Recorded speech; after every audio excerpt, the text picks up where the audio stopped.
Guys welcome back to the channel. स्वागत है तुम सभी लोगों का लर्न्स ब्राइट यूट्यूब चैनल में। आज है हमारी फाइटर सीरीज का डे 3। ठीक है, आज है फाइटर सीरीज का डे 3। डे 2 पे हमने जेंडर रिलीजन एंड कास्ट के चैप्टर को पूरा वन शॉट में खत्म किया था। उसके इंपॉर्टेंट क्वेश्चंस को भी डिस्कस कर लिया था और डिटेल में उसको कंसेप्ट को हमने समझ लिया था। आज हम करने वाले हैं अबाउट फेडरलिज्म, फाइटर सीरीज, जहाँ पे हम लोग 9 दिन के अंदर, है ना, 1 फरवरी से लेके 9 फरवरी तक डेली एक लेक्चर अपलोड होगा, जिसमें हम लोग पूरा सिविक्स एंड इकोनॉमिक्स को अच्छे से डिटेल में कवर कर रहे होंगे with the previous year questions. ठीक है, तो आज हम लोग फेडरलिज्म करने वाले हैं। जल्दी से स्टार्ट करते हैं। फेडरलिज्म जो है वो बड़ा इजी छोटा चैप्टर है, छोटा नहीं, थोड़ा लेंथी चैप्टर है, बट इजी चैप्टर है। इसकी जो झलक थी आपने पावर शेयरिंग चैप्टर में पढ़ लिया था, है ना। पावर शेयरिंग चैप्टर के अंदर हमने यही समझा था कि जब पावर दो या उससे ज्यादा गवर्नमेंट्स में शेयर होती है, सेंट्रल, स्टेट, है ना, एंड लोकल गवर्नमेंट्स, इन तीनों टायर्स ऑफ गवर्नमेंट में या फिर दो या उससे ज्यादा टायर्स ऑफ गवर्नमेंट में जो पावर शेयर होती है, उस सिस्टम को हम कहते हैं federalism.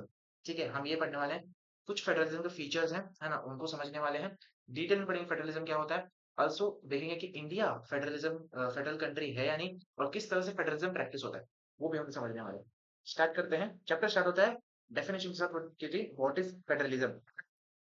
Federalism is a system of government in which power is divided between central authorities and various constituent units of the country। जैसे कि हमने समझा कि फेडरलिज्म क्या होता है, जिसमें पावर जो होती है वो वेरियस लेवल ऑफ गवर्नमेंट्स में शेयर होती है, और उसको हम लोग फेडरलिज्म कहते हैं। One of the government for the entire country which is usually responsible for the few subjects of common national interest। एक गवर्नमेंट ऐसी होती है जिसको हम लोग कहते हैं सेंट्रल गवर्नमेंट, जो कि कंप्लीट कंट्री के लिए जो है यहाँ पे काम करती है। जिस सेंट्रल गवर्नमेंट, बाकी स्टेट गवर्नमेंट्स अपने रिस्पेक्टिव स्टेट्स के लिए काम करती है, जैसे हम जानते हैं।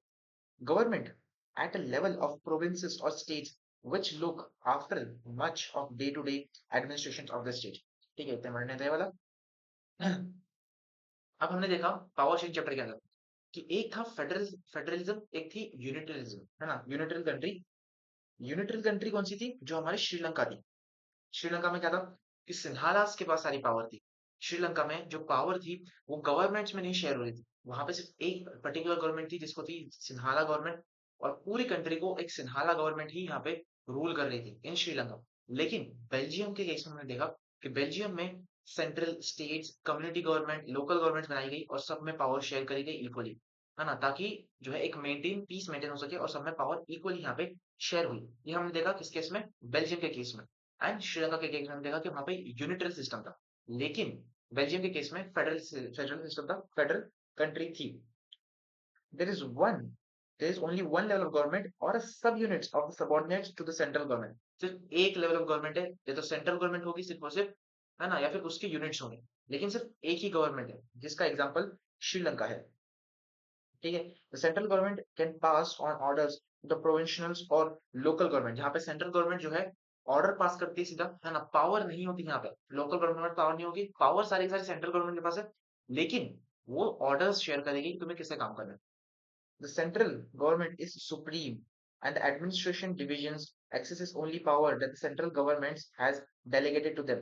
These powers may be broadened and narrowed by the central government। मतलब कि यहाँ पे सिर्फ एक ही गवर्नमेंट है जिसके पास सारी पावर होगी, central government. And central government he state governments में या लोकल गवर्नमेंट्स में अपनी पावर शेयर करेगी, उन्हें ही ऑर्डर्स देगी, है ना, और उस हिसाब से अदर गवर्नमेंट्स जो स्मॉलर गवर्नमेंट्स हैं उन्हें काम करना पड़ेगा। ऐसी सिचुएशन में क्या होता है, अगर सेंट्रल गवर्नमेंट कुछ गलत काम भी कर रही है ना, उसके लिए कोई अपोजिशन नहीं है जो उन्हें यहाँ पे तकरार कर सके या फिर पॉइंट रख सके या फिर लड़ सके उसके लिए, अगर सेंट्रल गवर्नमेंट कुछ गलत काम कर रही है, किसी के साथ पार्शलिटी कर रही है। क्योंकि पावर सिर्फ सेंट्रल गवर्नमेंट के पास है, जो उनका ऑर्डर होगा वही फाइनल ऑर्डर होगा। लेकिन फेडरल सिस्टम में ऐसा नहीं होता। देर आर टू और मोर लेवल ऑफ गवर्नमेंट्स, जहाँ पे central government, state government, local government, है ना, दो या उससे ज्यादा लेवल ऑफ गवर्नमेंट्स है, एंड सबके पास पावर है। The central cannot order to the state governments to do something। यहाँ पे सेंट्रल के पास अपनी अलग पावर है, स्टेट के पास अपनी अलग पावर है। अब ऑब्वियस सी बात है, सेंट्रल जो है स्टेट से बड़ा होता है ना, तो सेंट्रल यहाँ पे स्टेट गवर्नमेंट को बता सकता है कि उन्हें कैसे काम करना है, लेकिन पूरी तरह से रोक नहीं सकता, क्योंकि स्टेट गवर्नमेंट के पास भी अपनी खुद की पावर होती है। ठीक है, अगर कोई चीज गलत है, जो कोई अगर कुछ गलत चीज सेंट्रल गवर्नमेंट कर रही है, तो स्टेट गवर्नमेंट उसके लिए यहाँ पे एक्शन ले सकती है। State government has a power of its own for which it is not answerable to the central government। जैसे हमने कहा कि स्टेट गवर्नमेंट का खुद की पावर भी होती है। ठीक है, अब हम पढ़ने वाले कुछ फीचर्स, कुछ की फीचर्स हैं यहाँ पे फेडरलिज्म के। पहला फीचर तो हमने देख लिया कि यहाँ पे 2 लेवल ऑफ गवर्नमेंट्स है ना? 2 या उससे ज़्यादा लेवल ऑफ गवर्नमेंट सबके पास पावर शेयर है। ये तो हमने पॉइंट देख लिया। अब आगे के पॉइंट पढ़ते हैं। There are two levels of government जो हमने पहला पॉइंट पढ़ लिया। Each tier has its own jurisdiction of matter in legislation, taxation, economic affairs and administration. Despite this, they govern the same citizens. Each jurisdiction के पास अपनी अलग पहचान है, अपनी अलग पावर है। ठीक है? Their jurisdictions and power has an lucidity laid down in the constitutions. Their composition, responsibilities, authorities, power and are constitutional guaranteed. है ना? The fundamental provisions of the constitutions cannot be unilaterally amended by any one level of government. ठीक है? Amendments affections their jurisdictions has to be passed by both level of government. मतलब कि जैसे कि federalism, अब unitary system क्या होता है? यूनिटरी सिस्टम में यहाँ पे सिर्फ एक ही गवर्नमेंट के पास पावर है, लेकिन फेडरल सिस्टम में, फेडरलिज्म के अंदर जो पावर है वो तो अलग अलग गवर्नमेंट्स के पास अपनी खुद की पावर है, राइट? यहाँ पे डिसीजन सिर्फ और सिर्फ सेंट्रल गवर्नमेंट, सुप्रीम गवर्नमेंट नहीं बना सकती। यहाँ पे डिसीजन अगर बनाना है तो अप्रूवल लगेगा, सेंट्रल गवर्नमेंट का भी अप्रूवल लगेगा, विद स्टेट गवर्नमेंट का अप्रूवल लगेगा, या फिर लोकल गवर्नमेंट्स नहीं, लोकल गवर्नमेंट्स होंगी कि state government and central governments दोनों का अप्रूवल यहाँ पे लगेगा। ठीक है? यहाँ पे सिर्फ सेंट्रल गवर्नमेंट का पूरी पावर नहीं है कि वो किसी भी लॉ को या किसी भी एक्ट पास कर दे। ठीक है? उनको परमिशन लेनी पड़ेगी फ्रॉम द स्टेट गवर्नमेंट, अगर उनका अप्रूवल है then they can do it. ठीक है? Court has the power to interpret the constitution and the power of different level of governments. Court has been given responsibility of dispute solutions. अब देखो, central है and state है। अब obvious सी बात है, जरूरी नहीं कि सेंट्रल जो गवर्नमेंट बन रही है वही स्टेट गवर्नमेंट बने।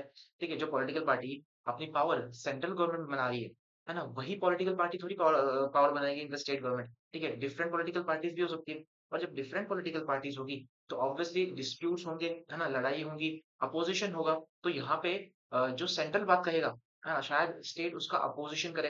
ठीक है? उस बात को ना माने, उस बात को तकरार करे, और इस वजह से क्या हो सकता है, डिस्प्यूट्स हो सकते हैं, है ना? यहाँ पे लड़ाई हो सकती है। अब इस लड़ाई को सॉल्व करने का काम कौन करता है? कोर्ट्स, ज्यूरिडिक्शन, है ना? इन लड़ाई को, डिस्प्यूट्स को सॉल्व करने का काम ज्यूरिडिक्शन करता है, जो कि है कोर्ट। कोर्ट यहाँ पे एम्पायर बन के आता है। Custodianship of fundamental rights and that of a constitution apart from other powers, they also has been made the judge to resolve disputes between the central and state governments or board between cities। जो मैंने आपको कहा, between states या फिर central government and state government के बीच में कोई dispute है, उसको सॉल्व करने का काम भी कोर्ट करता है। The constitution clearly lays down the source of revenue for each level of government. This ensures their independence and financial autonomy। देखो, पावर तो दोनों के पास है, ठीक है, लेकिन कितना रेवेन्यू जनरेट होना है ना, और कितना सोर्स ऑफ रेवेन्यू, क्या सोर्स ऑफ रेवेन्यू होगा और कितना रेवेन्यू होगा for the each level of government, जैसे सेंटर एंड स्टेट गवर्नमेंट पास, वो कॉन्स्टिट्यूशन बताता है ना? जो इंडियन कॉन्स्टिट्यूशन है, इंडियन कॉन्स्टिट्यूशन की बुक है, वो बताती है कि कितना सोर्स ऑफ रेवेन्यू यहाँ पे ईच लेवल ऑफ गवर्नमेंट के पास जाएगा। The federal system has a dual objective, देखो याद रखना, डुअल ऑब्जेक्टिव है। क्या है? Dual objective, to safeguard and promote unity of the country while at the same time to accommodate regional diversities। ठीक है? फेडरल सिस्टम क्या है? डुअल ऑब्जेक्टिव है। Government at different level should agree to common rules of power sharing। they should have mutual trust among them। मतलब कि जो different level governments हैं, central and state government, इनके बीच में म्यूचुअल म्यूचुअल यहाँ पे क्या कहते हैं उसको, म्यूचुअल ट्रस्ट होना चाहिए। ठीक है? भाईचारा बना होना चाहिए, एंड एग्री करना चाहिए किसी एक चीज पे जहाँ पे लोगों का भला हो सके, कंट्री का भला हो सके। ठीक है? पावर शेयरिंग के लिए तो इक्वली एग्री करनी चाहिए पावर शेयर करने के लिए। This balance depends on the historical context between the behind the formation of federation। federations are formed in two ways। दो ways में फेडरेशन फॉर्म होती है। अब हम लोग ने सारे के सारे पॉइंट्स देख लिए। ठीक है? हमने कौन से पॉइंट्स देख लिए? हमने देख लिए की फीचर्स, वो खत्म हो गए। अब हम नेक्स्ट टॉपिक पे हैं। Next topic is what? Next topic is federations. दो फॉर्म ऑफ फेडरेशंस होती है, एक कमिंग आउट, है ना, एंड एक होल्डिंग आउट। ठीक है? उसको पढ़ना है। The first route involves coming together federation. ठीक है? एक कमिंग टुगेदर फेडरेशन होती है और एक होल्डिंग टुगेदर फेडरेशन होती है। कमिंग टुगेदर फेडरेशन क्या होती है? देखो मैं तुमको ओवरऑल बताता हूँ। कमिंग टुगेदर फेडरेशन वो होती है जहां पे छोटी छोटी यूनिट्स, ठीक है, छोटी छोटी यूनियन गवर्नमेंट्स, छोटी छोटी यूनियन स्टेट्स मिल करके, है ना, साथ मिल करके एक बड़ा पावर जनरेट करती है ना, एक बड़ी गवर्नमेंट जनरेट करती है। उसको हम लोग कहते हैं coming together federation.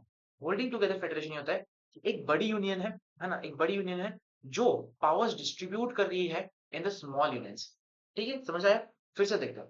Coming together federation क्या होती है? जिसमें छोटी छोटी यूनियंस जो है मिल करके एक बड़ी यूनियन बनाती है। एंड होल्डिंग टुगेदर फेडरेशन वो है जिसमें बड़ी यूनियन है, एक बड़ी बिग यूनियन है, वो सभी स्मॉल यूनियंस में, छोटी यूनियंस में पावर डिस्ट्रीब्यूट करती है। ठीक है? पढ़ते हैं, देखो the first rule involves coming together independent states by their own will to form a bigger units, ठीक है, छोटी units to form a bigger unit. They gives a part of their sovereignty, they retain their identity but are able to increase the security in this way. This type of coming together federations includes USA, Switzerland, Australia. Switzerland, USA, Australia example याद रखना, objective आ सकते हैं. All the constituent states usually have an equal power. इसमें equal power होती है सबके पास, है ना, बिकॉज छोटी छोटी यूनिट है, सब लोग साथ में मिलकर के एक बड़ी यूनिट बना रहे हैं, सबके पास इक्वल पावर है. And are strong the federal government. The second route is which holding together federation. ठीक है, the second route is which a large country divide its power, मतलब एक large big union divides its power between the constituent states and the national government. India, Spain, Belgium are the example of this kinds of holding together federation. ठीक है, this is coming together federation and this is holding together federation. The central government tends to have more powerful than the states.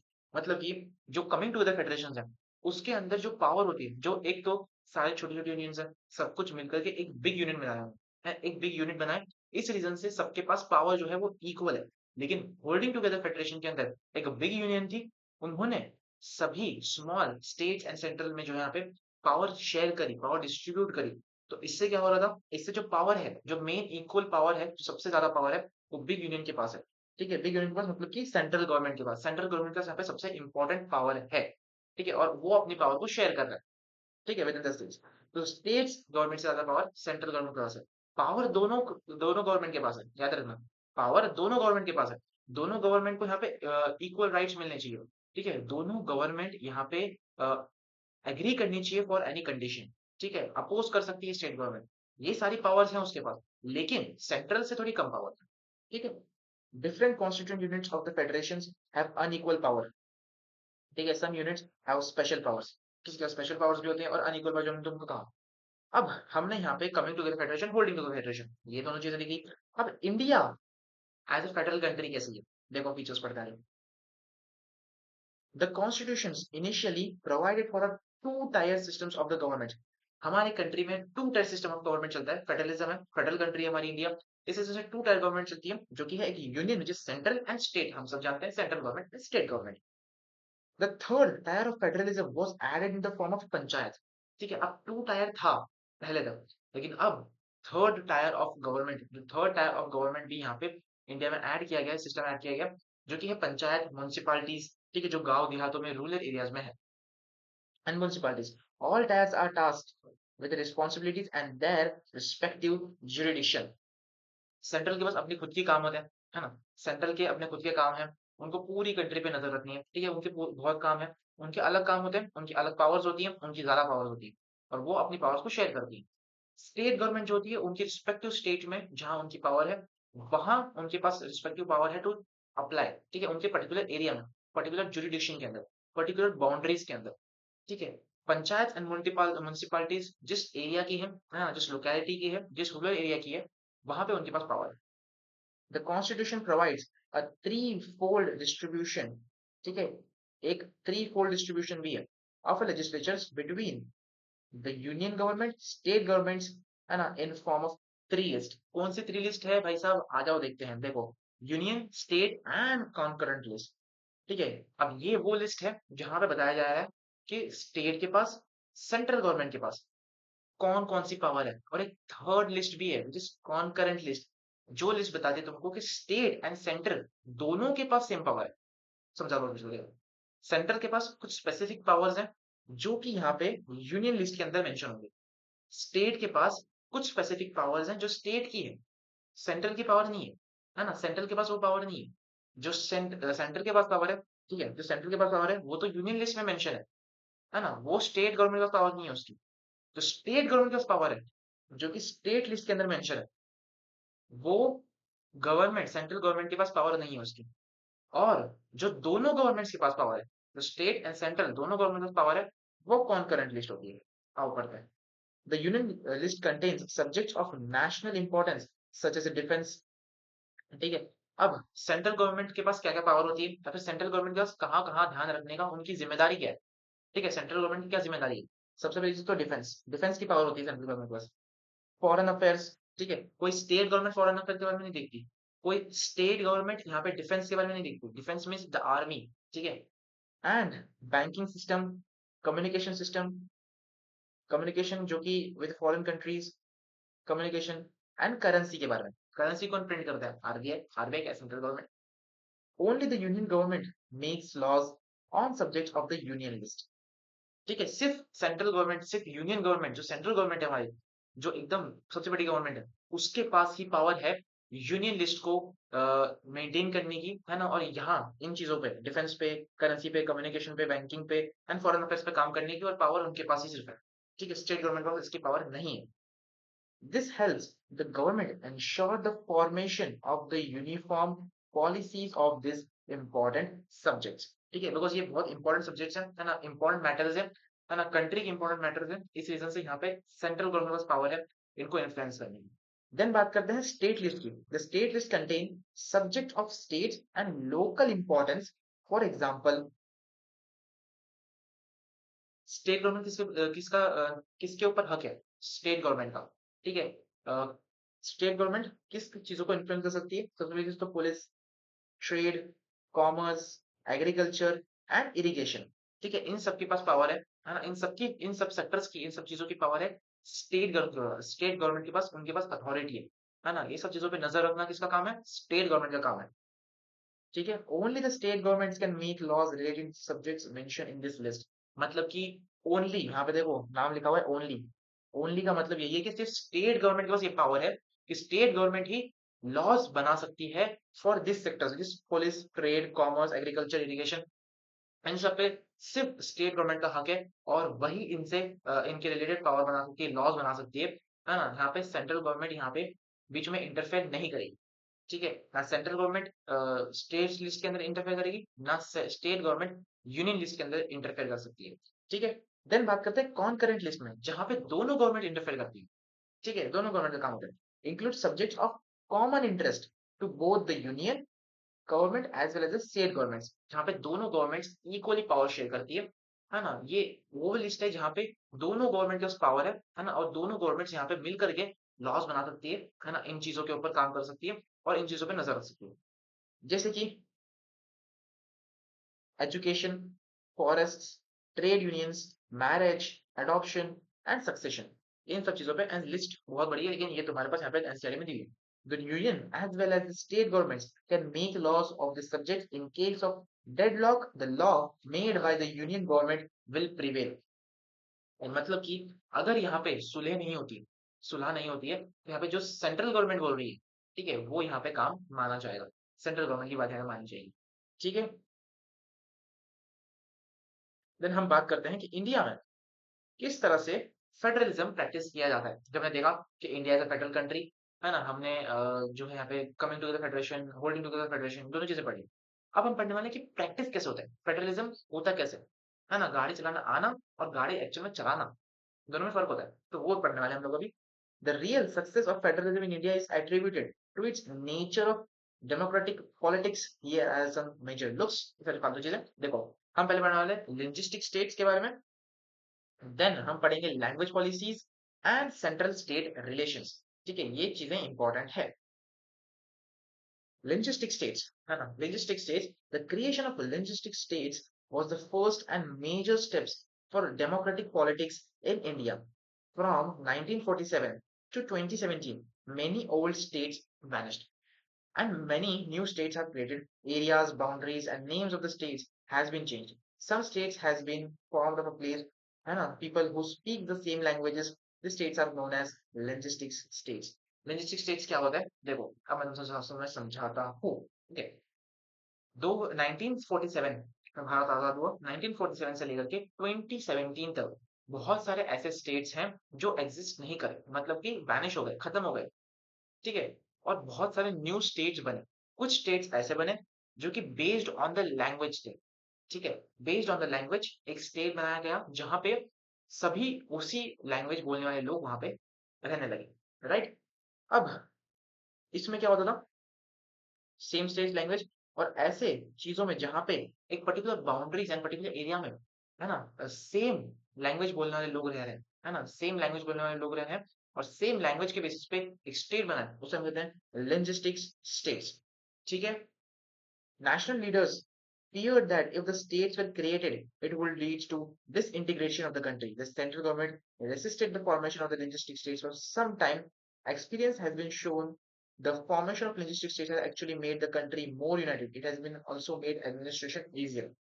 लोग पहले government को समझ रहा था कि अगर लिंग्विस्टिक स्टेट बने, है ना, अगर लैंग्वेज के बेसिस पे स्टेट्स बने तो यहाँ पे प्रॉब्लम्स क्रिएट हो सकती हैं, टेंशन क्रिएट हो सकती हैं, है ना, बाकी अलग अलग लैंग्वेजेस लोगों के बीच में टेंशन क्रिएट हो सकती है। इस रीजन से लिंग्विस्टिक स्टेट्स बनाने के लिए काम रोक दिया गया। लेकिन आफ्टर सम टाइम यहाँ पे विद एक्सपीरियंस लिंग्विस्टिक स्टेट्स बने और उससे क्या हुआ, उससे मोर यूनाइट हो गया, मतलब भाईचारा और बढ़ गया, है ना, और एकता बढ़ गई भारत के लोगों के अंदर।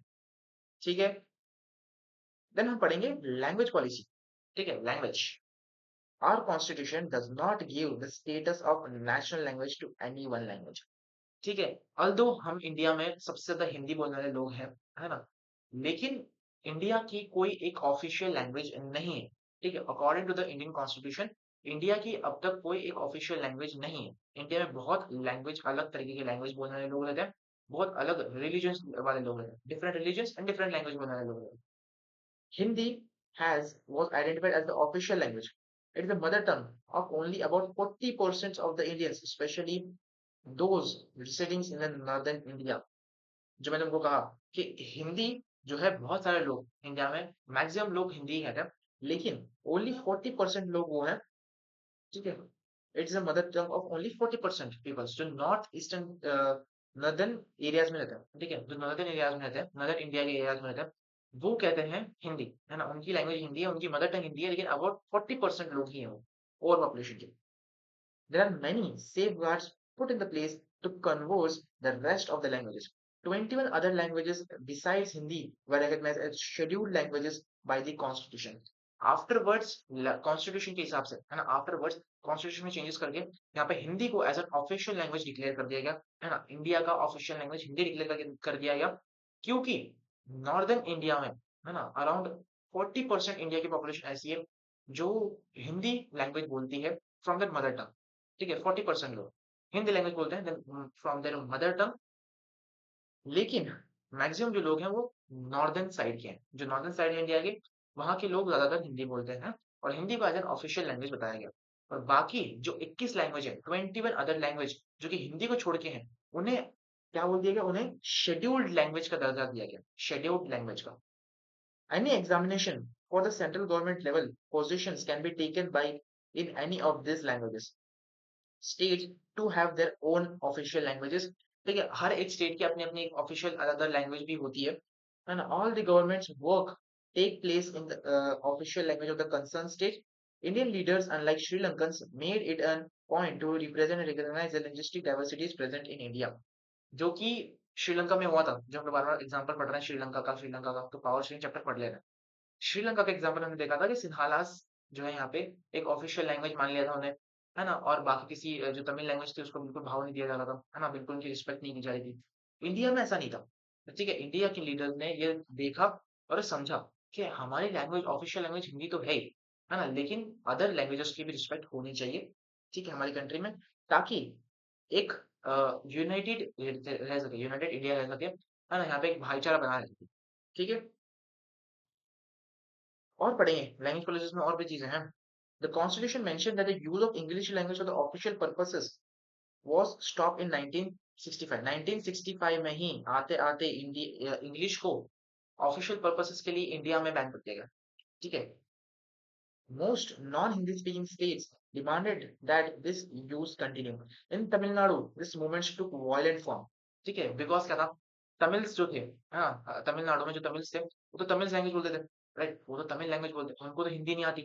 ठीक है, तो उनके पास एक सेकंड लैंग्वेज का कौन सा ऑप्शन था, इंग्लिश। अगर उन्हें किसी और इंसान के साथ, है ना, किसी नॉर्थ वाले पर्सन के साथ या फिर किसी पार्लियामेंट में या फिर कहीं भी गवर्नमेंट में अगर उसको बात करनी है ना, या फिर उसको कम्युनिकेट करना है, तो या तो वो तमिल में करेगा, है ना, या तो फिर वो इंग्लिश में करेगा। क्यों? क्योंकि उसकी सेकंड लैंग्वेज इंग्लिश ही है, क्योंकि उसको हिंदी तो आती नहीं, है ना, उन्हें हिंदी तो आती नहीं, उनको आती उनकी मदर लैंग्वेज तो तमिल है ना, और वो तमिल में बात नहीं कर सकते, क्योंकि हिंदी ऑफिशियल लैंग्वेज और बाकी लोगों को हिंदी तमिल समझ में नहीं आएगी। ठीक है, तो उनको इंग्लिश में बात करनी पड़ेगी। लेकिन इंग्लिश को यहाँ पे ऑफिशियल पर्पसेस के लिए बैन कर दिया गया 1965 में। तो इस वजह से क्या हुआ, इस वजह से जो भी स्टेट्स थे, है ना, जिनको हिंदी बोलने नहीं आती थी, जिन लोगों को हिंदी बोलने नहीं आती थी, है ना, देयर ऑफिशियल लैंग्वेज जो उनकी मदर टंग थी वो उसमें बात करते थे, and they communicate in English, है ना, जिनको उनकी मदर टंग नहीं आती, ठीक है, जैसे अभी हम मराठी हैं, ठीक है, हम मराठी हैं, तो अगर हमारी मदर टंग क्या है, मराठी, ठीक है, मदर टंग तो मराठी है ना, और मराठी के अलावा हमको हिंदी तो आती नहीं। एग्जाम्पल ले लो कि अगर हमको हिंदी नहीं आती, ठीक है, हमारी ऑफिशियल लैंग्वेज मराठी है, लेकिन हमको हिंदी आती नहीं, लेकिन अगर मुझे किसी और स्टेट के पर्सन से, मुझे किसी गुजरात के पर्सन से बात करनी है, ठीक है, तो उसको तो मराठी समझ में नहीं आएगी, है ना, उसको तो मराठी समझ में नहीं आएगी, उसको तो गुजराती में समझ में आएगा, है ना, वरना उसको हिंदी में समझ में आएगा। हिंदी मुझे आती नहीं, तो बची कौन सी language, English. To communicate in English, तो इंग्लिश में कम्युनिकेट कर सकते हैं, राइट। लेकिन इंग्लिश को एज एन ओवरऑल बैन कर दिया गया इन 1965। और इस वजह से क्या हुआ, तमिलनाडु में, है ना, एक वॉयलेंट फॉर्म क्रिएट हुआ, वहां पे पार्टीशन चालू है ना। और क्या हुआ, एक बात बात करते हैं। The central government responded by agreeing to continue the use of English along with Hindi for the official purposes. उस टाइम पे उसको बैन कर दिया गया, लेकिन तमिलनाडु में प्रोटेस्ट हुए, ठीक है, वहां पे जो है प्रोटेस्ट निकाले गए, है ना, मूवमेंट्स हुआ, है ना, लोग भड़क गए एकदम, वैसे ऐसा कैसा कर दिया तुमने, है ना, बैन कैसे कर दिया, अब हम किस बात लैंग्वेज में आपसे कांटेक्ट करेंगे, आपसे कम्युनिकेट कर पाएंगे, ठीक है, अदर स्टेट से। इस वजह से गवर्नमेंट ने इस पे ध्यान दिया, है ना, एंड उन्होंने इंग्लिश को हिंदी के साथ as a language official purposes के लिए यूज करना स्टार्ट कर दिया। Numerous critics believe that these steps favored the English-speaking elite. However, the promotion of Hindi continues to be the official policies of the government of India. है ना, English को तो यहाँ पे बढ़ावा दिया गया, लेकिन हिंदी हमारा जो है एकदम मेन लैंग्वेज थी, ऑफिशियल लैंग्वेज थी। The promotion does not force the language upon the citizen. The flexibility shown by the Indian leaders helped our country avoid the kind of situation that jeopardized the peace of Sri Lanka. जो श्रीलंका में civil Wars हुए थे, है ना, जो Wars हुए श्रीलंका के अंदर बिटवीन सिन्हालास एंड तमिल्स, वो इंडिया में नहीं हुए, बिकॉज ऑफ दिस रीजन कि यहाँ पे इंडियन लीडर्स ने अच्छे से पीस मेंटेन करने के लिए सभी लैंग्वेज को एक साथ लेकर चला, है ना, और लोगों की बातें सुनी, जो लोगों ने कहा, प्रोटेस्ट किए उन सब चीजों पे। ठीक है, हमने पढ़ लिया अब यहाँ पे लिंग्विस्टिक स्टेट्स, एंड हमने पढ़ लिया लैंग्वेज पॉलिसीज, तो हमने दो चीजें पढ़ ली, राइट। अब हम पढ़ने वाले centre and state relation, restriction and strengthening the central state relation has also helped in concretions of federal practices। ठीक है, जो सेंटर और स्टेट के बीच का जो रिलेशन है, जो भाईचारा है, भाई साहब, बहुत इंपॉर्टेंट है फॉर द कंट्री। ठीक है, the success execution of the constitutional arrangements for sharing power depends upon how the ruling parties and leaders follow these arrangements। मतलब जो रूलिंग पार्टीज है, जो सेंट्रल गवर्नमेंट है और जो स्टेट गवर्नमेंट है, वो अपने भाईचारे को किस तरह मेंटेन करके रखती है, वो अपने जो ट्रस्ट किस तरह मेंटेन करके रखती है, और किस तरह से यहाँ पे यूनाइटेड होकर रहती है, वो मेन मैटर करता है। During earlier year, post-independence, one political party dominated both the central and the state. This left the state government with the minimum powers to exercise their powers as an autonomous federal units. During earlier years, post-independence, after the independence के बाद, one political party dominated both the centre and state government. मतलब कि हमने जो बात करी यहाँ पे, ये जरूरी नहीं है कि पॉलिटिकल पार्टी जो सेंट्रल गवर्नमेंट बना रही है वही स्टेट गवर्नमेंट भी बनाए, लेकिन आफ्टर इंडिपेंडेंस ऐसा हो गया था कि one political party dominated both the central and state, है ना। अब इस वजह से क्या हुआ, इस वजह से जो सेंट्रल गवर्नमेंट थी, है ना, स्टेट गवर्नमेंट थी, उसके पास मिनिमम पावर्स बची to exercise their powers with an autonomous federal units. क्यों? क्योंकि स्टेट गवर्नमेंट जो है वो भी सेम पॉलिटिकल पार्टी की है, एंड सेंट्रल गवर्नमेंट वो भी सेम पॉलिटिकल पार्टी की है। ठीक है, तो ऑब्वियसली वहाँ पे कोई अपोजिशन तो है ही नहीं, है ना, वहाँ पे टकरार करने वाला या फिर वहाँ पे कुछ अलग बातें बोलने वाला, जिसकी अगर उसको अपोज करने वाला, किसी चीज को अपोज करने के लिए कोई है ही नहीं। सेम पॉलिटिकल पार्टी के हैं तो एग्री तो कर जाएंगे, राइट, कोई अपोजिशन ही नहीं है। When the ruling party at the state level was different, है ना, बट जब पार्टीज डिफरेंट थी, जैसे पॉलिटिकल पार्टी जिसने स्टेट गवर्नमेंट बनाई, है ना, और कोई और पॉलिटिकल पार्टी जिसने सेंट्रल गवर्नमेंट बनाई, दोनों डिफरेंट पॉलिटिकल पार्टीज है, ठीक है, दोनों डिफरेंट पॉलिटिकल पार्टीज है। अगर ऐसा सिचुएशन हो गई, तो the parties at the center attempted to undermine them। The constitution was used as a tool to dismiss the central state government that were controlled by the rival parties, which betied the spirits of federalism। उन्होंने क्या करा, अब इस वजह से central government यहाँ पे state government की पावर को खाना चाहता था, छीनना चाहता था, ठीक है, कॉन्स्टिट्यूशन कॉन्स्टिट्यूशन की मदद से। लेकिन लेकिन ये against the spirit of federalism था, ठीक है, against the spirit of federalism है।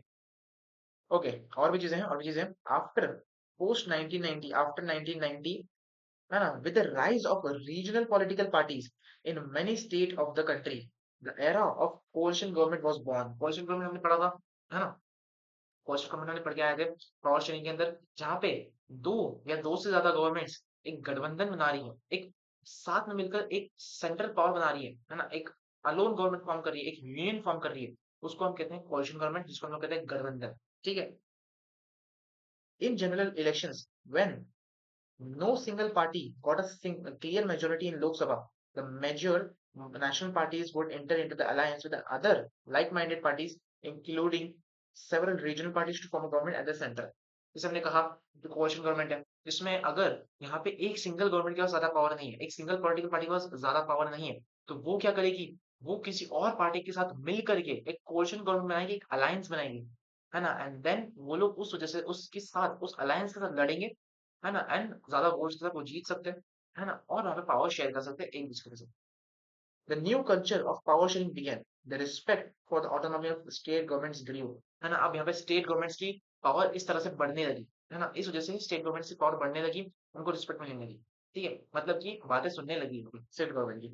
The supreme court gave various decisions to make it difficult for the central government to dismiss the authority of state government in an arbitrary manner, federal power sharing has been more effective than it was before। अब federal power कैसे चलोगी, अगर central government कुछ गलत काम कर रही है तो उसको अपोज करने के लिए कोई तो हो, अगर सेंट्रल गवर्नमेंट कुछ गलत कर रही है ना, कुछ गलत मेजर्स ले रही है, तो उनको अवेयर करने के लिए उनको बताने के लिए तो स्टेट गवर्नमेंट होनी चाहिए ना, है ना, स्टेट गवर्नमेंट के पास इनफ पावर्स तो होनी चाहिए उसके लिए, ठीक है। अब सेंट्रल गवर्नमेंट क्या करेगी, उनसे वो पावर्स छीनने की कोशिश करेगी, लेकिन सुप्रीम कोर्ट ने ये साफ बता दिया, ठीक है, कि पावर्स यहाँ पे शेयर होनी चाहिए इक्वली, है ना, विद स्टेट गवर्नमेंट के पास पावर होनी चाहिए यहाँ पे, ताकि एक फेडरल एनवायरनमेंट मेंटेन रह सके, है ना, आफ्टर 1990 की बात कर रहे हैं हम लोग, ठीक है। तो इसी के साथ यहाँ पे हमारा एक पार्ट खत्म हो चुका है चैप्टर का।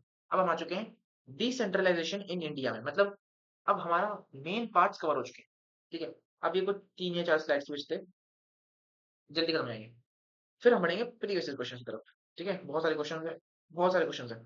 Decentralisation in India, when the power is taken away from the central and state government and given to local government, it is called as decentralisation. मतलब कि जब जब पावर जब पावर सेंट्रल गवर्नमेंट और स्टेट गवर्नमेंट से लेकर के local government को दी जाए, तो उसको हम लोग डिसेंट्रलाइजेशन कहते हैं, है ना। अब हमने देखा कि पहले तो सेंट्रल गवर्नमेंट थी, स्टेट गवर्नमेंट थी, टू टायर गवर्नमेंट था, बट अब तीसरी टायर गवर्नमेंट भी आ चुकी है, विच इज लोकल गवर्नमेंट, जिसको हम लोग म्युनिसिपैलिटीज एंड पंचायत भी कहते हैं, जिनको हम लोग डिटेल में पढ़ने वाले हैं।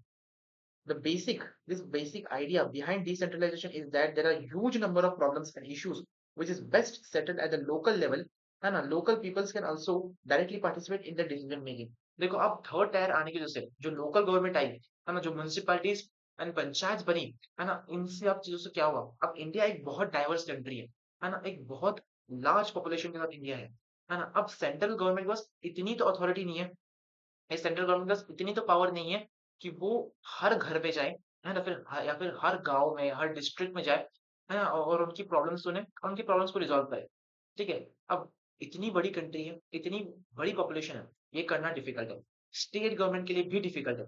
इस रीजन से सेंट्रल गवर्नमेंट ने और स्टेट गवर्नमेंट ने अपनी पावर्स को डिस्ट्रीब्यूट करते हुए एक नई गवर्नमेंट फॉर्म करी, जो थी लोकल गवर्नमेंट, जो लोकल लेवल पे, रूरल लेवल पे, छोटे लेवल पे, है ना, हर एक इंसान की बातें सुने, उनके प्रॉब्लम्स को सुने और उनको रिजॉल्व करे, ठीक है। इस रीजन से लोकल गवर्नमेंट बने, है ना, और इस वजह से क्या हुआ, जो लोकल लोग थे, जो रूरल एरियाज के लोकल लोग थे, यही सब मिलकर के इलेक्शंस करने लगे, है ना, पंचायत में सरपंच को डिसाइड करने लगे, है ना, और एक लीडर चुनने लगे, डिसीजन मेकिंग में यहाँ पे काम करने लगे, फिर डिसीजन मेकिंग में यहाँ पे पार्टिसिपेट करने लगे, ठीक है। आई होप समझ में आया। A major steps towards decentralization was taken in 1992, ठीक है, ये 1992 की बात है, अभी की बात नहीं है, बहुत पहले से है लोकल गवर्नमेंट आ चुके हैं। The constitution was amended to make the third tier democracy more powerful and effective। Here are the key features of third tier government। हमने की फीचर्स ऑफ फेडरलिज्म पढ़ दिया, अब हम लोग की फीचर्स पढ़ने वाले हैं of only the local government, ठीक है। It is constitutionally mandatory to hold regular elections for local government body, ठीक है। अब हमने देखा, मैं तुमको बताया कि पंचायत में सरपंच डिसाइड होता था, ठीक है, एक सरपंच होता था, एक सब सरपंच होता था, ठीक है। इनको डिसाइड करने का काम कौन करता है? वही के लोकल एरिया के लोग, ठीक है? जो लोकल एरिया के लोग हैं, वही आएँगे साथ में, इलेक्शंस करवाएँगे, एक लीडर अपना चूज़ करेंगे और ये इलेक्शंस डेली रेगुलर बेसिस पे होने चाहिए। डेली तो नहीं बट रेगुलर बेसिस पे ये इलेक्शंस होने चाहिए फॉर मेंटेनिंग पीस, ठीक है? ताकि एक ही सरपंच वैसा बहुत लॉन्ग टाइम के लिए ना रहे, है ना? यहाँ पे चेंजेस आते रहें, ठीक है? इलेक्शंस यहाँ पे मैंडेटरी है, रेगुलर इलेक्शंस होने चाहिए। Seats are reserved in elected bodies and executive heads of these institutions for the scheduled caste, scheduled tribes and other backward areas. जो बैकवर्ड रीजन्स के एरियाज थे उनको लोग के लिए पंचायत में म्यूनसिपालिटीज में शेड्यूल्ड ट्राइब शेड्यूल्ड कास्ट वाले लोगों के लिए बैकवर्ड क्लास वाले लोगों के लिए रिजर्व सीट्स रखी गई ताकि वो भी पॉपुलर प्रॉपर्ली यहाँ पे पार्टिसिपेट कर सके, ठीक है? At least one third of positions are reserve for the womens. ये तो हम लोग ने भाई साहब पिछले चैप्टर में देख लिया है ना, जेंडर रिलीजन कास्ट जिन्होंने देखा है उनको पता होगा कि वन थर्ड सीट जो है यहाँ पे पंचायत में म्यूनसिपालिटीज में वुमेन्स के लिए रिजर्व रखी गई थी, ठीक है? State state election commission has been created in each state to conduct panchayat and municipalities elections। अब म्यूनसिपालिटीज एंड पंचायत इलेक्शन जो है इलेक्शन कमीशन नहीं क्रिएट करता, ठीक है? इलेक्शन कमीशन तो करता है लेकिन जो नेशनल इलेक्शन कमीशन है वो नहीं करता।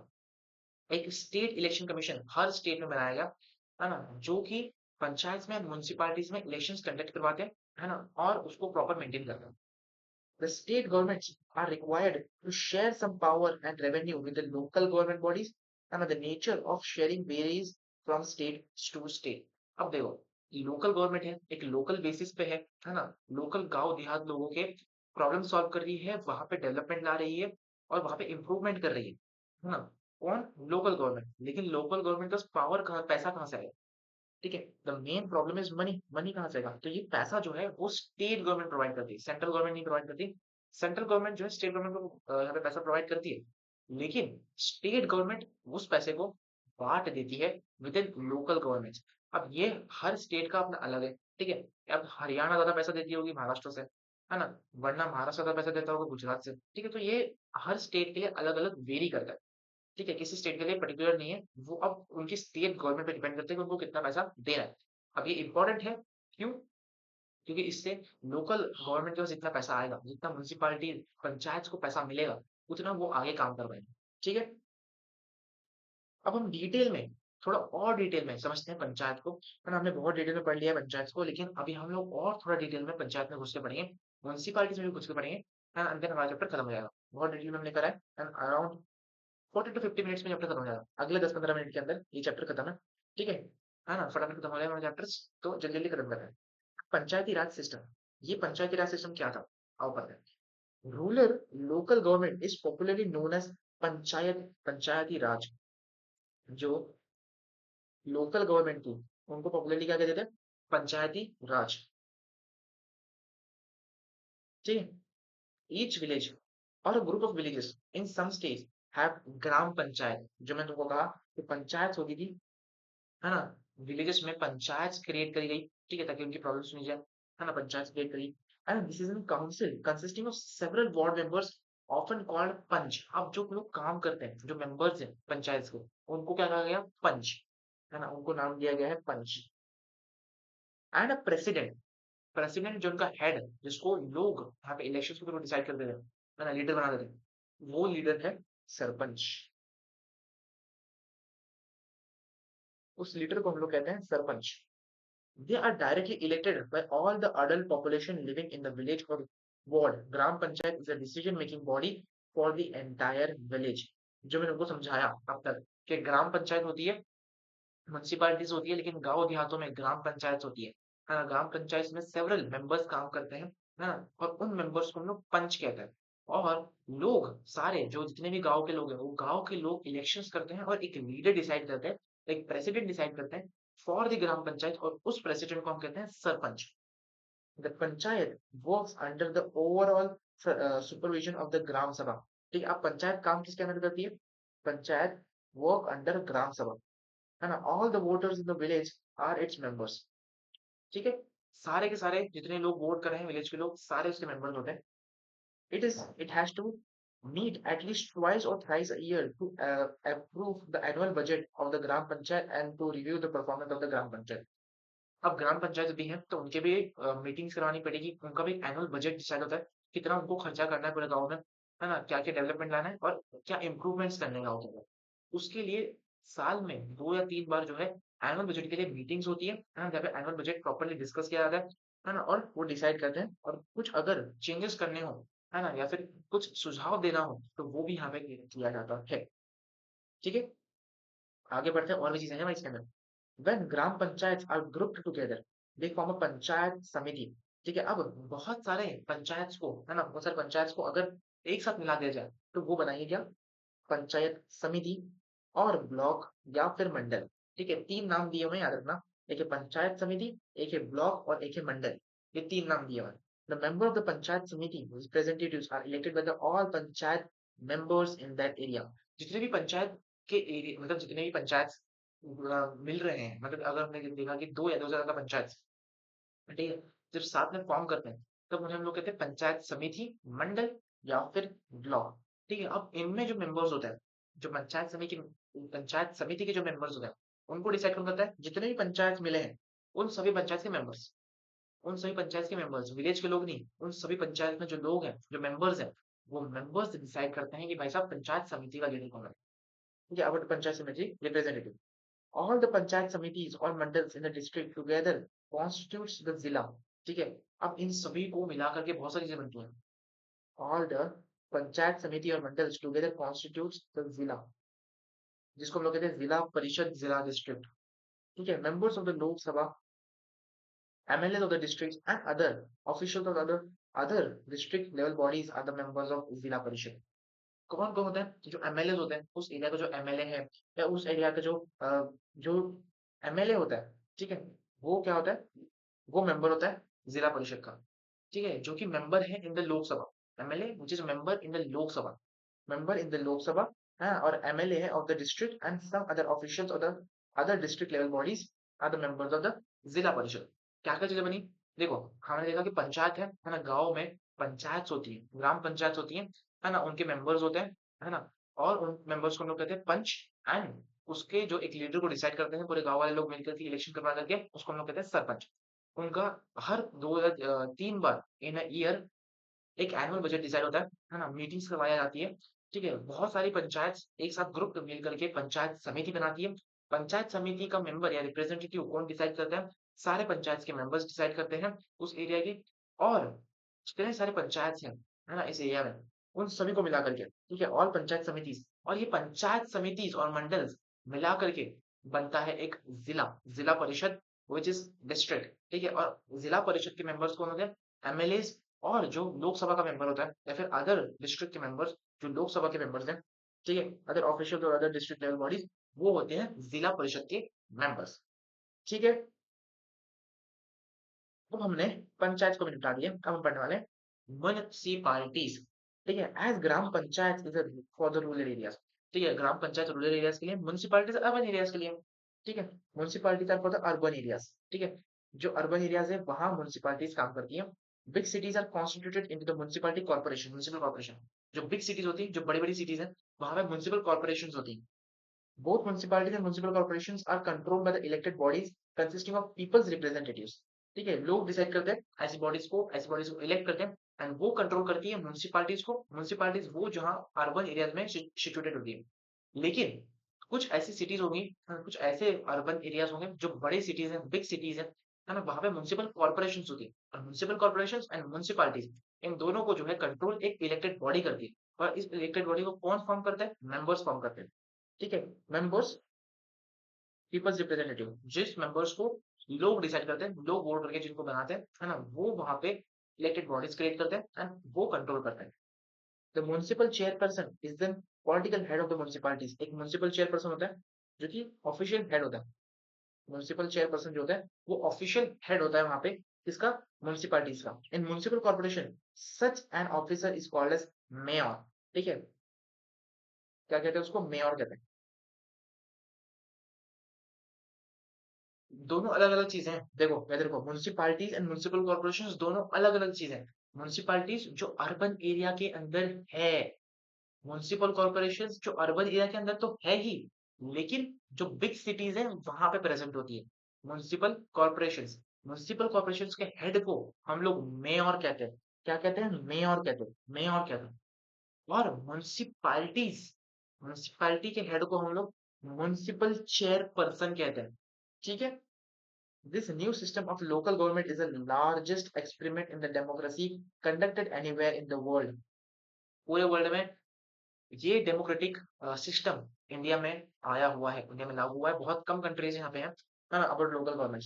Constitutional status for the local government has helps to deepen democracy in our country, है ना। इससे डेमोक्रेसी बढ़ी है ना, लोगों में एकता बढ़ी है, और ज्यादातर लोगों के यहाँ पे बातें सुन जाती हैं, है ना। प्रॉब्लम्स को यहाँ पे मद्देनजर रखा गया है ना, बिकॉज यहाँ पे अदर लेवल ऑफ गवर्नमेंट्स है, जब एक सेंट्रल गवर्नमेंट नहीं है जो पूरी कंट्री को कंट्रोल कर रही है, यहाँ पे सेंट्रल स्टेट लोकल गवर्नमेंट्स भी है।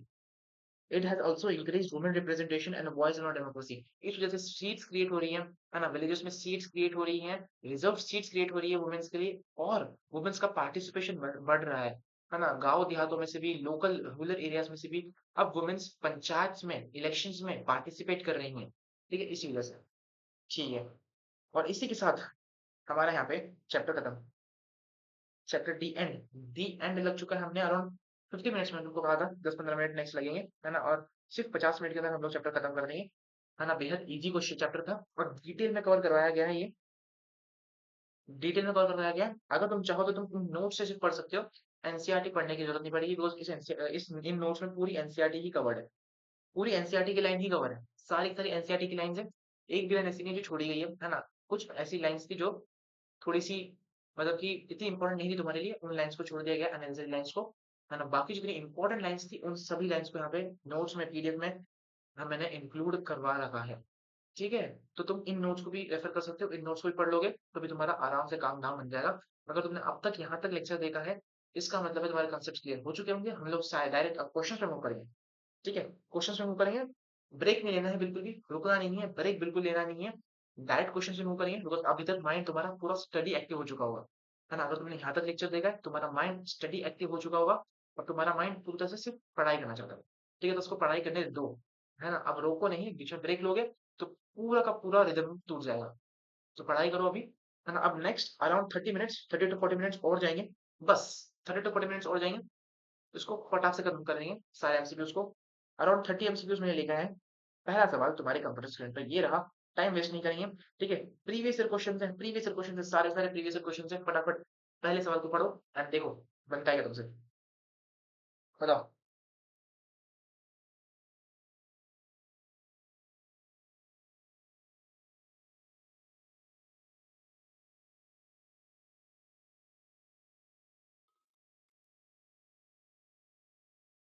Identify the correct feature of the unitary form of government from the following options.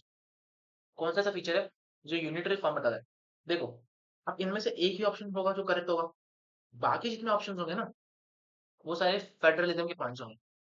ठीक है, थोड़ा सा लॉजिक लगाओ, दिमाग लगाओ। अगर यूनिटरी गवर्नमेंट के बारे में बताया गया, यूनिटरी फॉर्म ऑफ गवर्नमेंट के बारे में बताया गया, मतलब कि बाकी सारे पॉइंट्स जो होंगे वो फेडरलिज्म के पॉइंट्स होंगे। तो अगर तुमको फेडरलिज्म का थोड़ा बहुत याद है, या फिर तुमको यूनिटरी का याद नहीं बट फेडरलिज्म का याद है, तो वैसे वो देख लो कौन से पॉइंट्स ऐसे हैं जो फेडरलिज्म को हाईलाइट कर रहे हैं, तो उसको कट कर दो, बचा आंसर तुम्हारा यूनिटरी वाला। पढ़ते हैं, देयर आर टू और मोर लेवल गवर्नमेंट, ये तो फेडरलिज्म का है, पहला पॉइंट फेडरलिज्म का है, तो ये तो बिल्कुल नहीं होगा, यहाँ पे दो और ज्यादा लेवल ऑफ गवर्नमेंट्स हैं। Different types of governments for given, ये बिल्कुल नहीं। Each set of governments have their own jurisdictions, नहीं बिल्कुल नहीं, है ना। यूनिटरी में क्या था, यूनिटरी में एक ही गवर्नमेंट है जो पूरी पूरी कंट्री को कंट्रोल करेगी, एक ही गवर्नमेंट है, one government, one government one nation, है ना। उनके पास ये सारी पावर है, वही सारी चीजों को कंट्रोल करेंगे, वही सारी पावर्स को कंट्रोल करेंगे, उनके पास पूरी जुरिडिक्शन की पावर है।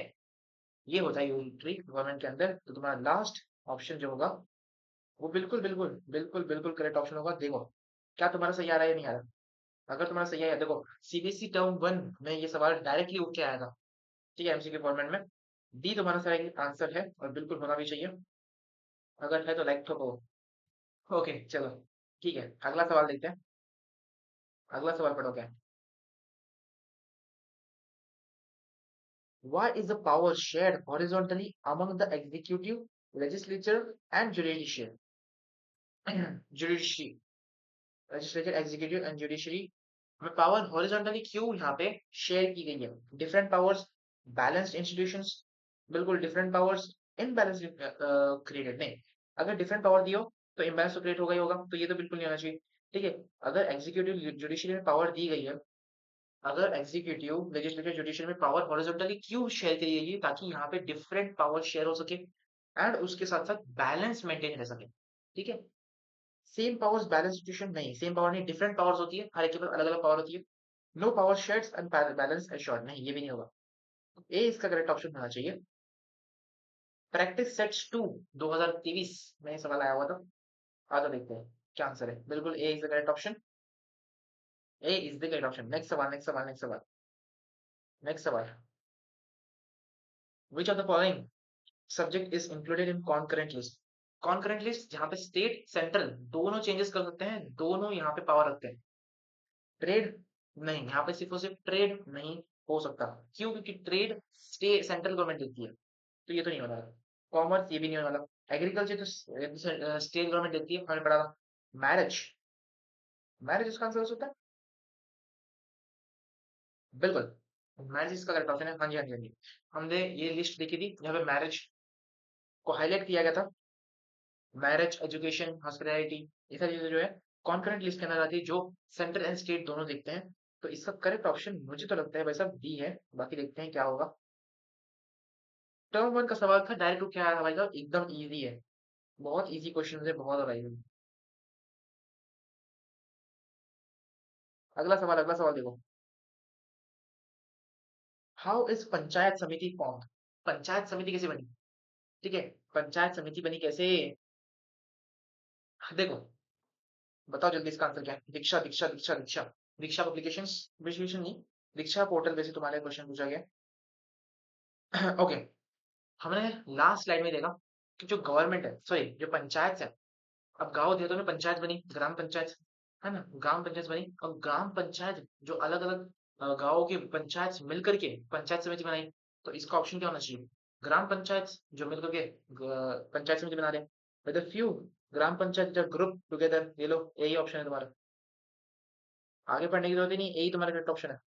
बिल्कुल यही करेक्ट ऑप्शन है। बिल्कुल यही करेक्ट ऑप्शन है। Next, which statement about the third tier of government is false? Third tier government के लिए कौन सा स्टेटमेंट गलत है? थर्ड टायर गवर्नमेंट कौन सी? Local government. तो याद रखना, लोकल गवर्नमेंट की बात हो रही है, तो लोकल गवर्नमेंट के लिए कौन सी यहाँ पे चीज ऐसी है जो कि हमने नहीं पढ़ी? पढ़ो पहले। One third seat reserve for womens, तो बिल्कुल हमने पढ़ा यार, तो ये तो हमारा नहीं आना चाहिए। State controls local revenues,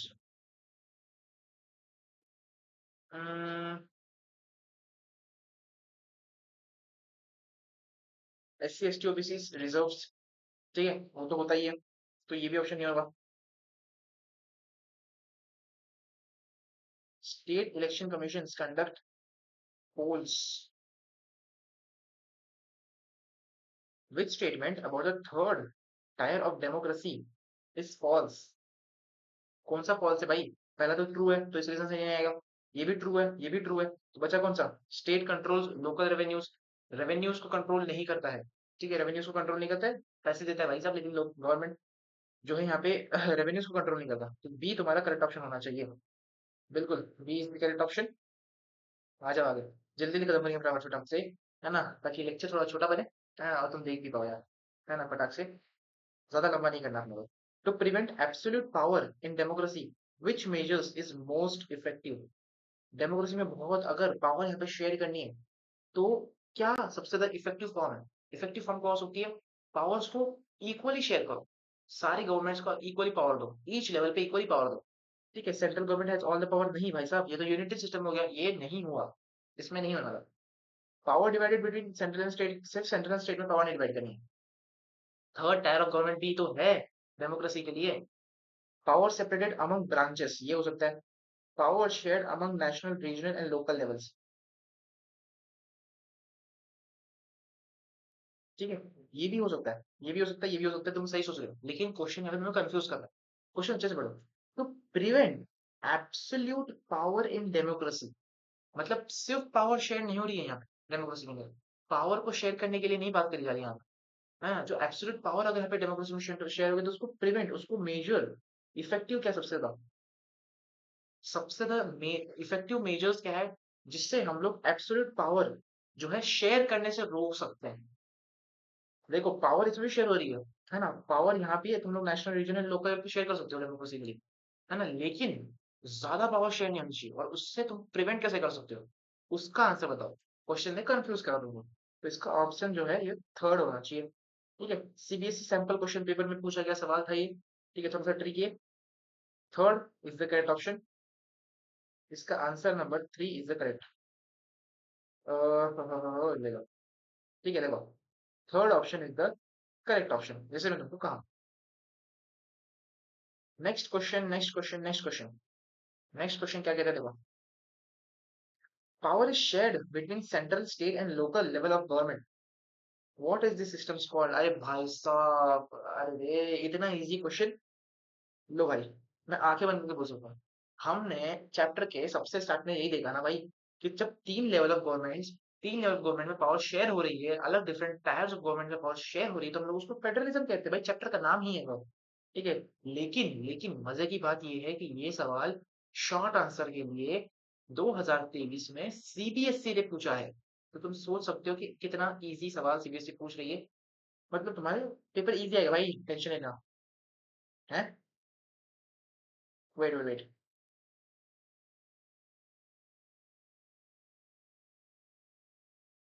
wait, इसका आंसर स्टेट होना चाहिए ना। Okay okay okay, I am sorry, I am sorry, I am sorry, I am sorry, I am sorry, I am sorry.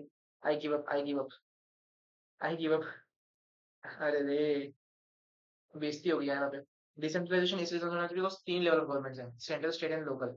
ठीक है, तो इसका आंसर डिसेंट्रलाइजेशन ही होना चाहिए। I am so sorry. पूरी बेइज्जती हो गई भाई। कोई ना, बहुत एकदम जोश में आ गया है ना, तो जोश में आके हमने डायरेक्टली टिक कर दिया, है ना।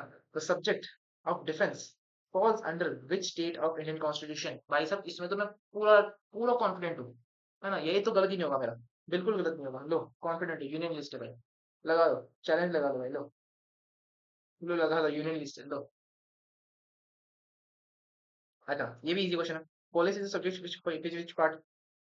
लो भाई साहब, स्टेट गवर्नमेंट, स्टेट लिस्ट, है ना, बेसिक चीजें हैं, इसको समझाने की जरूरत भी नहीं पड़ेगी। इसको तो तुमको पता होना चाहिए भाई, ऑब्वियसली। थोड़ा सा तुम दिमाग खुद से लगाओ, समझ में आएगा। अब एक और है, एक और है, एक और, एक और है। Which list includes forest as a subject. है ना, कौन सी ऐसी लिस्ट है जिसमें forest as a subject include किया जाता है। तो फॉरेस्ट सिर्फ स्टेट या सेंट्रल नहीं देखती है, इसका आंसर कॉन्करेंट लिस्ट होगा। ठीक है, दोनों देखते हैं, दोनों देखते हैं, ठीक है, दोनों देखते हैं। Matters, matters related to computer related issues falls under classifications। Computer related issues कहाँ मैटर करेंगे? ठीक है, कंप्यूटर रिलेटेड इश्यूज, ये तुम्हारे एनसीईआरटी में दिया हुआ है, इतना इंपॉर्टेंट सवाल नहीं है, लेकिन फिर भी तुम्हारे प्रीवियस में पूछा गया, इसलिए मैंने डाला इसको। ठीक है, ये यूनियन लिस्ट में भी नहीं आएगा, स्टेट लिस्ट में भी नहीं आएगा, सेंट्रल लिस्ट, कॉन्करेंट लिस्ट में भी नहीं आएगा। ये आएगा सब्सिडरी मैटर्स में। ये कहाँ आएगा? ये आएगा सब्सिडरी मैटर्स में। क्यों सब्सिडरी मैटर्स में आएगा? देखो, ये कंप्यूटर रिलेटेड इश्यूज है, ठीक है, डिजिटल रिलेटेड इश्यूज है ना, ये ना सेंट्रल देखती है ना स्टेट देखती है, ये सब्सिडरी मैटर्स है, ये अलग मैटर्स है। ठीक है, ये तुम्हारे टर्म वन में पूछा गया है, सीरियसली पूछा गया है। ओके, फाइन, बड़ा सवाल थोड़ा सा। In federation the balance of power between the central and state government varies. What is the main reason of this variation? Federation के अंदर पावर जो होती है सेंट्रल एंड स्टेट गवर्नमेंट के बीच में वेरी कर दे रही है ना, और इसका मेन रीजन क्या है? इसका मेन रीजन क्या है? Economic policies of the country? नहीं, इकोनॉमिक पॉलिसीज की वजह से नहीं होती। Historical context of the federation formation, ठीक है, जो फेडरेशन फॉर्म हुई थी, है ना, पास्ट में, और उस वजह से जो है यहाँ पे, उस चेंजेस की वजह से, उन कॉन्स्टिट्यूशन फेडरेशन की वजह से, उन लॉस की वजह से यहाँ पे पावर डिफर करती रहती है। ठीक है, पॉपुलेशन साइज ऑफ स्टेट नहीं, इन्फ्लुएंस ऑफ इंटरनेशनल ऑर्गेनाइजेशन कहाँ पे काम है। तो दिल्ली में सवाल पूछा गया था। ठीक है, इसका आंसर बी होना चाहिए। क्या है, क्या है? बिल्कुल बी इसका करेक्ट ऑप्शन है। लो, why was the state reorganisation commission form. State reorganisation commission क्यों फॉर्म हुई थी? इसका रीजन क्या था? 2017 में सवाल पूछा गया था।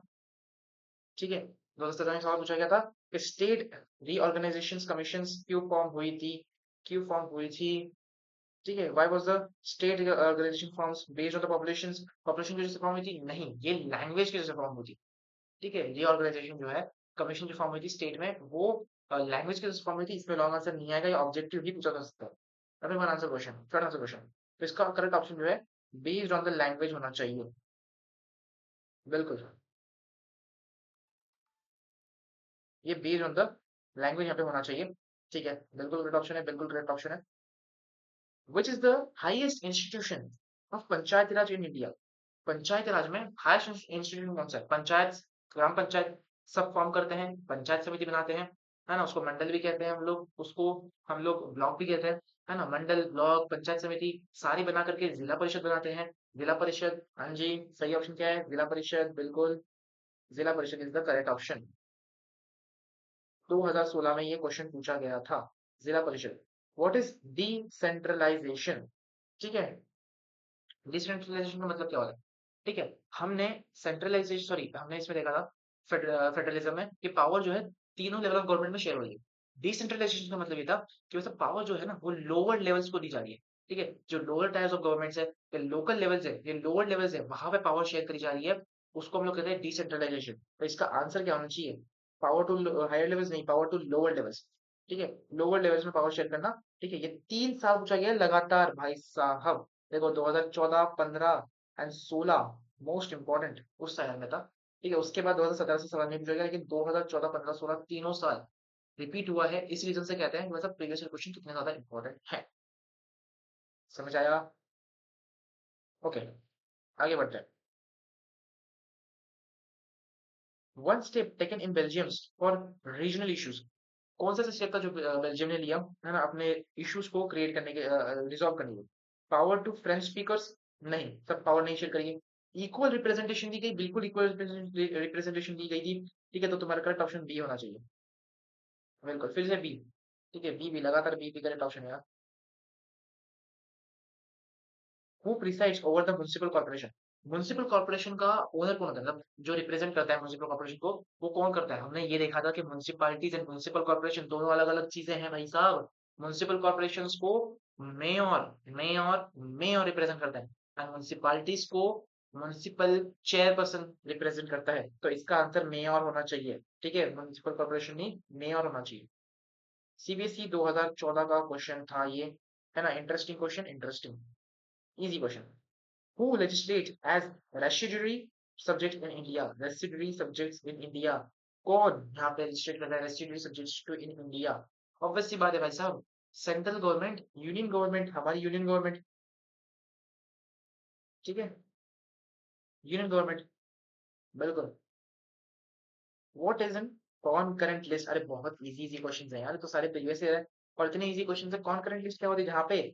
जहाँ पे देखो यूनियन एंड स्टेट दोनों दोनों दोनों दोनों दोनों मतलब शेयर सब्जेक्ट, है ना। यहाँ पे यूनियन ओनली तो नहीं होता, स्टेट ओनली तो नहीं होता, लोकल ओनली तो नहीं होता, तो शेयर सब्जेक्ट हमारा करेक्ट ऑप्शन होना चाहिए, and shared subject is your correct option, बिल्कुल करेक्ट ऑप्शन है। जल्दी जल्दी भागेंगे, आ जाओ। हो गया, देखो ये भी इजी है, ये भी इजी है, ये भी इजी है।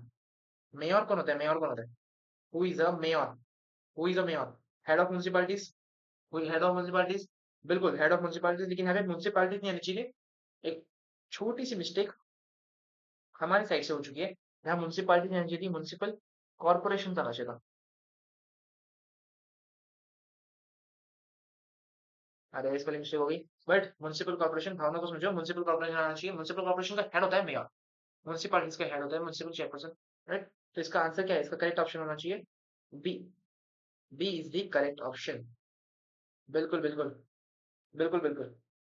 विच feature of the India, which feature of India's federal structure allows the Supreme Court to settle down disputes between central and state? Central and state का अगर डिस्प्यूट सॉल्व करवाना है तो कौन करवाता है? सुप्रीम कोर्ट करवाता है ना। और सुप्रीम कोर्ट के पावर, ये फीचर कहाँ से मिलता है? कौन देता है भाई साहब? कौन देता है? जुरिडिक्शन देता है। कौन देता है? जुरिडिक्शन। तो क्या होना चाहिए? Judicial review. Judicial review, division of powers नहीं, इंडिपेंडेंट जुडिशरी नहीं, कॉन्करेंट लिस्ट नहीं, judicial power, judicial review. CBSE sample paper 2023 का सवाल, ठीक है, 2023 का सवाल सीरीज सैंपल पेपर का, बिल्कुल बिल्कुल जुडिशियल सिस्टम इसका, रिव्यू इसका करेक्ट ऑप्शन है। अगले सवाल पे बढ़ते हैं, अगले सवाल पे बढ़ते हैं, ठीक है, अगले सवाल पे बढ़ते हैं। What ensures that the power of state government are not overridden by the central government in India? ठीक है, कि सेंट्रल गवर्नमेंट जो है स्टेट गवर्नमेंट को जैसे दबा दे, है ना, और स्टेट गवर्नमेंट की सारी पावर्स छीन ले। इस चीज को कौन इंश्योर करता है कि ऐसा ना हो? कौन इंश्योर करता है? जल्दी बताओ, कौन इंश्योर करता है?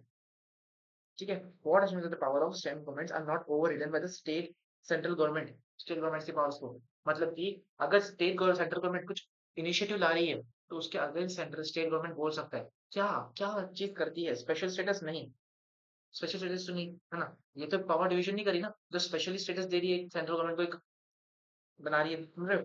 इंडिपेंडेंट जुडिशरी नहीं, इंडिपेंडेंट जुडिशरी तो नहीं है। पावर डिवाइड हो रही है यहाँ पे, तो डिवीजन ऑफ पावर बिल्कुल ये करेक्ट ऑप्शन होना चाहिए। रिप्रेजेंटेशन इन पार्लियामेंट ये भी नहीं है, ठीक है। ये है सीबीएसई सैंपल पेपर 2023 का सवाल। Answer is division of power, बिल्कुल करेक्ट ऑप्शन, बिल्कुल बिल्कुल बिल्कुल बिल्कुल करेक्ट ऑप्शन है, बिल्कुल करेक्ट ऑप्शन तुम्हारा। In India, which house of parliament is designed to give states equal representation? State को इक्वल रिप्रेजेंटेशन देने के लिए इंडिया में कौन सा ऐसा पार्लियामेंट है, कौन सा हाउस ऑफ पार्लियामेंट है? राज्यसभा, लोकसभा, लेजिस्लेटिव असेंबली या काउंसिल ऑफ मिनिस्ट्रीज? कौन करता है? काउंसिल ऑफ मिनिस्टर्स तो बिल्कुल नहीं हो सकता, ठीक है। लेजिस्लेटिव असेंबलीज भी नहीं हो सकती। लोकसभा या राज्यसभा, जल्दी बताओ। लोकसभा या फिर राज्यसभा? लोकसभा जो होती है वो सेंट्रल के लिए काम करती है, राज्यसभा। आंसर क्या है? राज्यसभा। बेसिक आंसर राज्यसभा, बिल्कुल बिल्कुल राज्यसभा इसका करेक्ट ऑप्शन होना चाहिए, एकदम सही। ठीक है, जल्दी हो जाएगा, है ना? अभी अराउंड 20 मिनट्स, पता नहीं, सिर्फ 20 मिनट चाहिए और कुछ नहीं। ध्यान से सुनो, ध्यान से सुनो, यहाँ पे ध्यान से सुनो, जल्दी जल्दी देखो। 20 मिनट चाहिए सिर्फ। 4-5 क्वेश्चन रह रहे हैं। Which part of the Indian constitution specially Democrats the power of state and central and state? Which part of the Indian constitution specifically Democrats the power of state and centre, central and state के बीच में कौन सा Indian constitution का एक parliament यहाँ पे specify करता है इसको? सैंपल पेपर 2023 में सवाल पूछा गया था, ठीक है। Directive principles of state policy नहीं, फंडामेंटल राइट्स ये भी नहीं होंगे, है ना? बिकॉज फंडामेंटल राइट्स तुमको कॉन्स्टिट्यूशन में नहीं बताया गए हैं। फंडामेंटल राइट्स के अकॉर्डिंग की मतलब पावर जो है सेंट्रल स्टेट में स्पेशली असाइन होगी, ये कहाँ बताया गया है? शेड्यूल्स में बताया गया है। कहाँ पे? शेड्यूल्स में, 7th शेड्यूल, ठीक है, 7th शेड्यूल बता है, ठीक है। बिल्कुल सही ऑप्शन है। आई होप तुमने करेक्ट गेस किया होगा या करेक्ट आंसर बताया होगा। What role does the Constitution of India plays in maintaining unity among its diverse population? ठीक है, what role does the Constitution of India plays in maintaining unity among its diverse population? Unity maintain करने के लिए Indian constitution में क्या बताया गया है? क्या रोल प्ले करता है इंडियन कॉन्स्टिट्यूशन यूनिटी मेंटेन करने के लिए? ठीक है, क्या क्या रोल प्ले करता है? ऑब्वियसली बात है, यूनिटी मेंटेन करने के लिए सबको इक्वालिटी देनी चाहिए, सबको इक्वल पावर्स देनी चाहिए, कोई भी भेदभाव यहाँ पे होना नहीं चाहिए। सिंपल बात है, 17 और 16 का सवाल है ना? फॉर्म्स यूनिफॉर्म कल्चर नहीं, इससे तो दंगे होंगे भाई साहब, इससे कहाँ यूनिटी होगी? एस्टेब्लिशेस लिंग्विस्टिक्स यूनिफॉर्मिटी नहीं। Guarantees equality rights for all, बिल्कुल। प्रमोट्स सिंगल रिलीजन नहीं, सिंगल रिलीजन अगर तुम प्रमोट करोगे, मेजोरिटी हो माइनॉरिटी कौन सा भी रिलीजन हो, उसको प्रमोट करोगे तो अदर रिलीजन का यहाँ पे पार्शलिटी होगी, ठीक है, गलत होगा एंड ये यूनिटी का आसार नहीं है। तो बी इसका करेक्ट ऑप्शन होना चाहिए। सी, सॉरी सी, ऑब्वियसली। तो सी इसका करेक्ट ऑप्शन है, बिल्कुल बिल्कुल। How does the third tier of federalism, Panchayati Raj, contribute to the better governance in India? 2019 का सवाल है। पंचायती राज क्या करता है जिससे बेटर गवर्नेंस होती है? मतलब देखो, पंचायत का काम क्या है? लोकल बॉडीज में काम करना, है ना? उनकी कहानी, उनकी बातें, उनकी प्रॉब्लम्स को सुनना और उनको रिजॉल्व करना, ठीक है। एक पीस मेंटेन करके रखना, यूनिटी मेंटेन करके रखना with in the local level, lower level, है ना? बाउंड्री लेवल, रूरल लेवल पे, ठीक है। तो centralise decision making at the national level नहीं, नेशनल लेवल का काम ही नहीं है लोकल लोकल गवर्नमेंट का। Increases local participation in governments, बिल्कुल ये आंसर हो सकता है इसका, बिल्कुल बिल्कुल। मैं भी कंफर्म नहीं हूँ यार, तुम्हारे साथ ही कर रहे हैं, ठीक है। अगला सवाल देखते हैं। अगला सवाल है विच ऑफ द फॉलोइंग, अरे अरे अरे, आंसर देखिए क्या तुमने? विच of the following is the key benefits of the third tier of the federalism? Third tier कौन सा है? Local government. लोकल गवर्नमेंट के की फीचर्स कौन से? की बेनिफिट्स कौन से? की बेनिफिट्स कौन से? Central central control over local issues, बिल्कुल नहीं, बिल्कुल नहीं। सेंट्रल गवर्नमेंट तो लोकल इश्यूज पे देखती भी नहीं भाई, देखती भी नहीं। काम किसका है? ये स्टेट गवर्नमेंट का, ठीक है। तो efficient management of resources at an grass root level, तो मैंने वही कहा ना, तो भाई सब जितने रिसोर्सेज मेंटेन करने हैं, पावर मेंटेन करनी है, यूनिटी मेंटेन करनी है ऑन द लोअर लेवल, ये कौन करता है? लोकल गवर्नमेंट करती है। तो बी करेक्ट ऑप्शन हो सकता है, बिल्कुल बी करेक्ट ऑप्शन हो सकता है और यही करेक्ट ऑप्शन है। सीबीएसई 2019 का सवाल, बिल्कुल। ये सवाल क्या बताता है? Why did the makers of Indian Constitution declare India as a union of state? Constitution में इंडिया को यूनियन ऑफ स्टेट क्यों बताया गया है? क्यों बताया गया? To promote regional independence? नहीं। Union of states and region का क्या कनेक्शन है बेटा? बिल्कुल नहीं। नहीं। To prevent states from secedings, तो ये बिल्कुल करेक्ट ऑप्शन हो सकता है। To encourage state central policies? नहीं, स्टेट सेंट्रल पॉलिसीज भी नहीं। To give more power to states? नहीं, मोर पावर टू स्टेट्स नहीं। यूनियन ऑफ स्टेट इसलिए इसमें बताया गया बिकॉज यहाँ पे स्टेट्स को जो सेंट्रल गवर्नमेंट की तरफ से है ना, सेंट्रल गवर्नमेंट अगर उनको धक्के मार के निकाल रही है, मतलब लाइक धक्के मार के नहीं, सेंट्रल गवर्नमेंट अगर उनको इक्वल पावर नहीं दे रही है, ठीक है, और उस चीज से उनको प्रिवेंट करना है, उस चीज से उनको बचना है ना, तो ये क्या बताता है ना, ये प्रिवेंट करता है। ठीक है, यूनियन ऑफ स्टेट, तो स्टेट के पास अपनी अलग पहचान है, उनके पास अपनी अलग पावर है ना, कि वो सेंट्रल के अगेंस्ट जाके बात कर सकते हैं, उनके पास इतनी पावर है। राइट, तो वही बताया गया इसके अंदर। ठीक है, बी इसका करेक्ट ऑप्शन होगा। Okay okay okay, last question है, सेकंड लास्ट क्वेश्चन है, सेकंड लास्ट क्वेश्चन है, मैक्सिमम 5 मिनट, 5 मिनट दोस्तों, 5 मिनट खत्म हो गया। Why were some sub-political units of India given special status? कुछ political areas को, कुछ sub-political areas को special power या special status क्यों दिया गया? To ensure uniform development across the India? नहीं, इससे uniform development कैसे होगा? ठीक है, across the India कुछ ही लोगों को special status दिया गया भाई। हाँ, तो ओवरऑल इंडिया का यहाँ पे डेवलपमेंट नहीं हो पाएगा, है ना, यहाँ पे तो उल्टा टेंशन स्टेट होने चाहिए। To prevent preserve culture and regional identities? बिल्कुल, है ना, इसका स्पेशल स्टेटस से मतलब ये है कि यहाँ पे जो है स्पेशल स्टेटस मतलब ये है कि लिंग्विस्टिक स्टेट्स क्यों बनाए गए, मतलब कि लिंग्विस्टिक स्टेट मतलब कि states based on the language, है ना, जो लैंग्वेज वाले लोग बोलते हैं उनको एक स्टेट में डाल दिए, एक एरिया, एक बाउंड्री उनको दे दी। ठीक है, ये क्यों करा गया?